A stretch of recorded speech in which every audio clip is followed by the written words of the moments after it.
I've heard that hatred weakens the heart. Ironic how it feels like it's the only thing keeping mine pumping. I hate that creature. I hate it for taking his life, but I hate myself even more. I should have told James no that night. We shouldn't have been walking around at night intoxicated in the first place. I hate myself for running away, for doing nothing for so long. I sat in my car, arms folded over the steering wheel, head resting on the top. A light rain began to tap on the roof of my car. I didn't leave the parking lot until about an hour had passed. Like the rain, I let all the memories wash over me. Then I made my way back into the apartment. I opened the door, dripping water all over the carpet, but it was the least of my concerns. It didn't keep the cat away though. He jumped from his cat tower and made his way towards me, rubbing up against my soaked pant legs. He always knew when I was upset. I bent down to pet him on the neck, his eyes closing in a moment of bliss. I had it set in my mind and soul that I would go back there and end that thing, or it and me. I needed to prepare though. I didn't have any experience killing ancient shapeshifter beings, but I knew just going out there with a knife was a brainless idea. Odds are I was going to die either way, but I didn't want to go down without giving a good fight. I recalled the gift my parents had given me for my 16th birthday.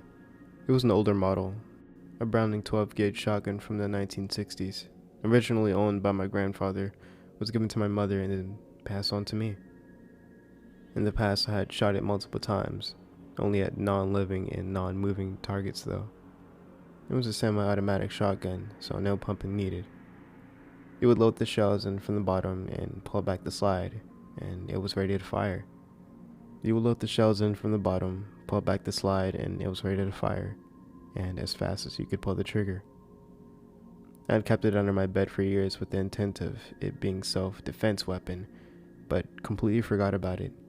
I knelt beside the bed and bending down, I reached under and grabbed a hold of the case handle. A nice layer of dust had accumulated on the top. Unlatching the locks, I lifted the lid, and behold, there it lay. I don't really care for vintage things, but I had to admit, there was an undeniable attraction to this weapon. The stock was made of fine-grained mahogany, and the steel was black with a blue sheen. Despite the years, it hadn't sustained much damage, save for a few scrapes on the metal and scratches on the wood. I reached in and picked it up, mindful to grab it by the wooden parts, a habit deeply rooted inside my brain thanks to my old man.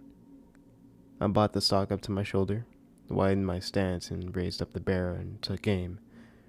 This would do fine. I kept it unloaded because a loaded gun in the house just made me nervous, but I put the slide back to check, and with a metallic clink sound, it was empty. As for ammunition, I only had a box of 12-gauge slugs, but there was no way I could open the shells and pour the ash in. I ended up buying an entire shell manufacturing kit, which would come in early Friday. I spent Saturday watching countless tutorials on how to build shotgun shells, how to mix the powder correctly, and practice making the ammunition. Sunday, I even visited a friend who had a large plot of land and allowed me to assess my ammo. I didn't add any ash, I just wanted to make sure I could make a round that wouldn't blow up on me. Once I verified I could indeed fashion a 12-gauge buckshot, I returned home to make the ash-laced slugs. The gun can hold 8 slugs max, so I made the first 8 and loaded them up.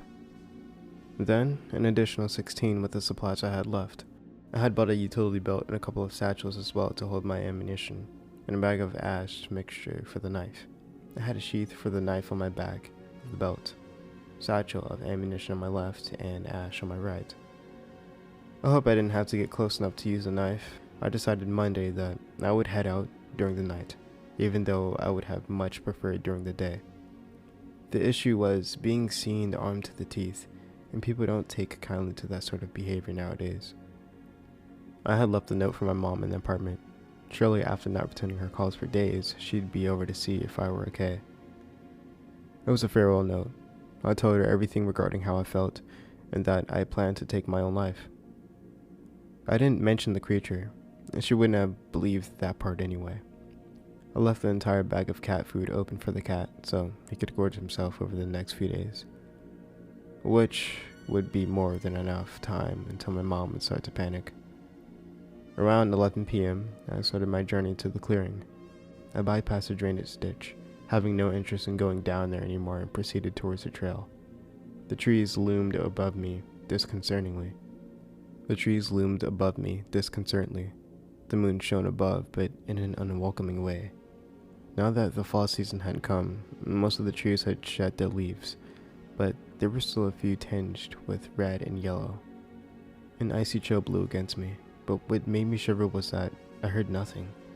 No signs of life, just the swaying of trees and rustling of bushes from the wind.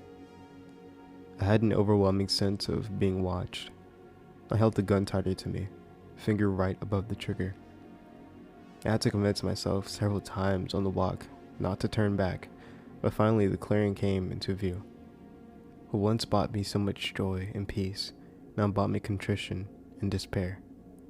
I walked upon the desecrated grounds until I reached the center of the clearing. As I reached the center, something caught my eye. The light casted by the moonlight was glinting off a small reflective surface. I bent down to investigate and discovered it was a phone. James's phone, to be exact. It was face down, riddled with cracks. I picked it up and turned it on its front side. The front had sustained even more damage, but it was undoubtedly his, a blue Samsung S21. As I examined the phone even further, attempting to turn it on, I had completely missed a thunderous pounding of hooves against the earth and looked up to see the beast was charging me on all fours, gaining ground fast. I stood there, petrified. As it continued to close a gap between us, right as it was a few feet in front of me, fear gave way to rage, and I lifted the shotgun and took aim. 5 shots rang out, ears ringing and the overwhelming scent of gunpowder in my nostrils. I tried to regain my composure from the recoil as the creature slammed into me. The force of the beast had launched me several feet away, where I landed on my back, the wind knocked out of me. I inhaled deeply, pushing myself up into a sitting position, and then, as I began to shift onto my knees, I looked up to see the creature again. It was moving towards me once more. Now it appeared as if it were bleeding, thick vicious blood leaking out of unseen wounds. It stood on its hind legs and turned to face me, opening its maw and letting out a vicious growl. And in panic I grasped for my gun, but it was about a foot away. I only had a few seconds before it would reach me, my body already starting to ache and stiffen from the trauma. I leapt out for the gun, grabbed it, and swung it up to aim at the creature, but it was too late. Before I could even pull the trigger, the beast had slapped it out of my hand nearly flying off of my wrist, and watched as the shotgun soared off into the distance and crashed into the trees. It was over. I had no right thinking this would work. At least I went down fighting. It grabbed me by the shoulders, digging its claws deep through skin, muscle, tissue, all the way down to bone. The pain made me nauseous. I began screaming and writhing in pain as it pinned me down to the ground. I began losing consciousness when it brought its misshapen head towards my face. I caught a glimpse of something familiar. Illuminated in the moonlight, I saw eyes first, then the nose. It was James's face, but the skin was stretched far too thin over its large skull, tearing in various places, revealing red tissue underneath. The eyes bloodshot, the jaw hung on by a single sinew, and a long black tongue hung haphazardly, flopping as it moved. Then it stood up, and to keep me in place, it brought a hoof down hard on my shin, splintering the bone into hundreds of pieces. I wasn't going anywhere now. I let out another scream. Still looming, it stared at me through its eyes before it began to gurgle out words. I just need to get it off my chest. With that, its ribcage splayed open, an explosion of bone and viscera. It began to lower its torso over me. A void stared back. It was as though a black hole had nestled into this creature's bosom, and it was going to suck me in and pull me apart from every direction imaginable. I thought of how I was going to be consumed, how it would go on to imitate itself as me, how it would lure my mom and my friends out into the woods and then mutilate them and continue the cycle. I thought of how it spoke with James's voice, how much that angered me. Was I going to just let this thing eat me like it did James?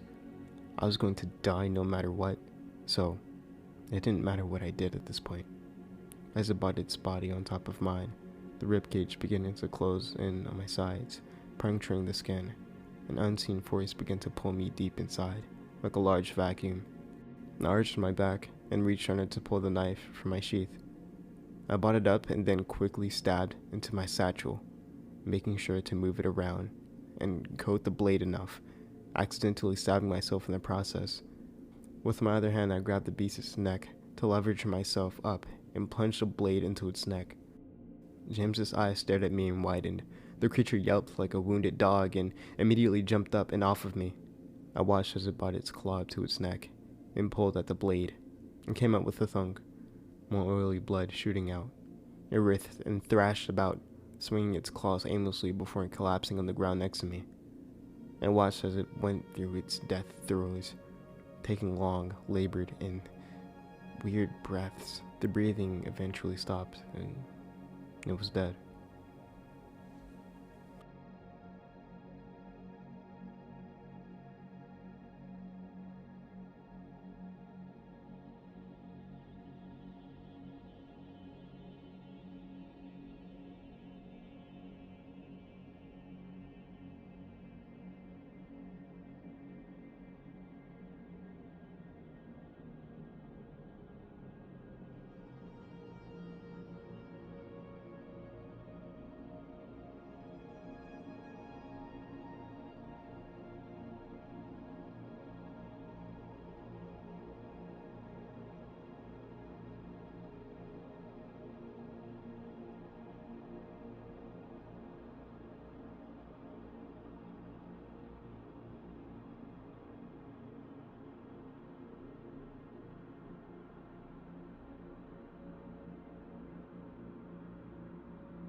And came out with a thunk, more oily blood shooting out. It writhed and thrashed about, swinging its claws aimlessly before collapsing on the ground next to me. I watched as it went through its death throes, taking long, labored, and weird breaths. The breathing eventually stopped, and it was dead. I watched it for a while longer, not sure if I was out of danger just yet. And then I noticed the skin began to shift and bubble. The beast was shrinking in size, reshaping itself. The horns, claws, and fur began to shrivel away. It began to take the form of something else. It happened so fast, but right before it disintegrated into a plum of ash, it looked like a middle-aged man with long black hair. The knife lay in the pile of ash. I crawled over to pick it up and put it back into the sheath. I lay on my back for a few beats to catch my breath before pulling out my phone and dialing emergency services. They managed to dispatch a helicopter since they wouldn't have been able to get an ambulance on trail. and due to the severity of my injuries, I was losing a lot of blood, so I barely remember being strapped into the gurney and lifted into the helicopter. I spent the rest of the week in bandages and a leg cast, enduring hospital food and my overly concerned mother. I was discharged Thursday and would have to walk on crutches for a little while, but I was glad to be home. My furry friend was thrilled to see me and hasn't left my side since. The first thing I did when I got home was sit down on the couch, and then I cried. I didn't cry that much other than that first night, not even the funeral we had for James. I don't do well with my emotions. I tend to drown them out with hard liquor or fixate on something else. I avoid them. But all the tears that had been stored up all came out like a dam opening its gates. It was over. I felt like James was at peace, and I sat with my emotions for time, embracing them. I don't even know what I would do from now on. I suppose continue with my life now that I have closure. I'm sure I need some sort of psychological help from all of this, and I'll plan to get on that soon.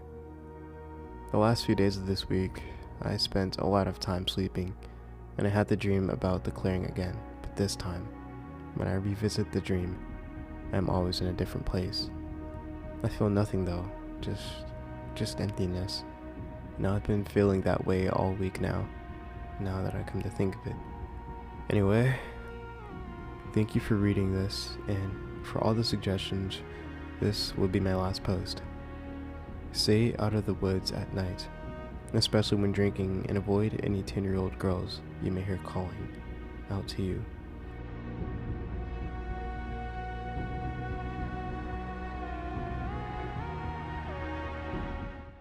Thank you guys for listening. I hope you guys enjoyed today's story. Now, huge thanks to the Redditor, u/physical speaker 457, for granting me permission to narrate your series. I enjoyed it a lot. It was awesome. Thank you so much.